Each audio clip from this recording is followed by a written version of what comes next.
Second वाले में हमने बात करी। तो माँ सती जो थी, जो शिव पत्नी थी और दक्ष पुत्री थी, उनके ही तो अंग गिरे थे जब उन्होंने आत्मदाह कर लिया था अपने पिताजी की बातों को सुन के। उनके पिताजी क्या है, विष्णु भक्त थे, ठीक। और जो भगवान ब्रह्मा है उनके पुत्र थे। उन्होंने समाज को सही तरीके से स्थापित करने के लिए और सही मैनर में चलाने के लिए उन्होंने अपनी व्यवस्थाएं जो है वहां पर लागू की थी। अब वो जो है वो ये मानते थे, जैसे मैंने आपको कहा कि शक्ति विहीन शिव शव समान है ना। तो उन्होंने ये बात समझी नहीं, जबकि आप किसके पुत्र हैं, स्वयं ब्रह्मा के। आपको इतनी नॉलेज है, आप पुराणों को भी पढ़ चुके हैं, आप वेदों को भी पढ़ चुके हैं, और आप यही नहीं समझ पा रहे कि जब तक ये मेरी जो सती पुत्री है, ये जब तक शिव के साथ नहीं होगी तब तक शिव जो है वो शव के समान ही रहेंगे। तो वो कैसे रहेंगे, अघोरी, शमशान में रहने वाला, भस्म रमाने वाला। वाह, ये बिल्कुल डिफरेंट है, ये बिल्कुल न्यू इन्फॉर्मेशन है, ठीक। तो उन्होंने इस चीज को नहीं समझा। उन्होंने किस चीज को समझा कि जो शिव जी हैं वो बिल्कुल भी समाज में रहने के नियम कायदों के अनुसार नहीं है, उनका समाज में कोई स्थान नहीं है। तो उन्होंने शिव जी को कहीं स्थान ही नहीं दिया अपने समाज में।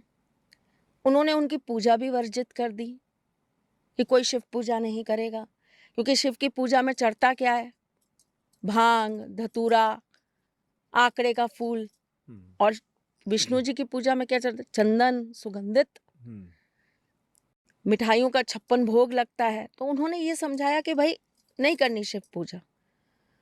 तो जब उनकी प्रिय पुत्री माँ सती का विवाह ही हो गया शिव से, तो वो तो शिव विरोधी वैसे ही थे। तो उन्होंने क्या किया, एक यज्ञ करवाया, समस्त देवी देवताओं को बुलाया, पर उन्होंने शिव जी को नहीं बुलाया।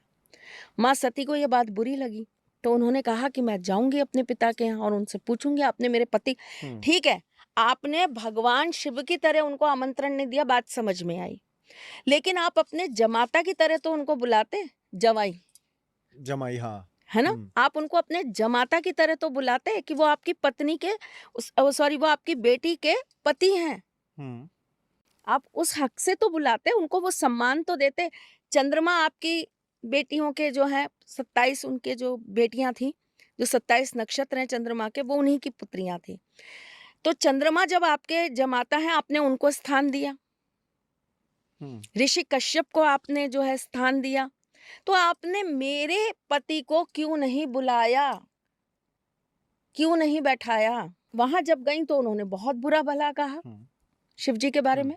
तो उन्होंने कहा कि मैं एक पत्नी होने के नाते इतना बुरा अपने पति के बारे में नहीं सुन सकती। तो ये जो हवन कुंड की अग्नि है, मैं इसी में आत्मदाह करूंगी। अब अग्निदेव तो घबरा गए कि अगर ऐसा हुआ तो भोलेनाथ तो तीसरी आंख खोलकर मुझे नष्ट कर देंगे। तो उन्होंने कहा नहीं माता, नहीं, मुझे आप क्षमा करें। तो उन्होंने स्वयं की ऊर्जा, स्वयं से उत्पन्न ऊर्जा से अपने आप को भस्म कर लिया। जब वो भस्म हो रही थी तो शिव जी पहुंचे। उन्होंने देखा कि ये तो सती ने आत्मदाह कर लिया। अथाह का प्रेम था, अथाह का प्रेम।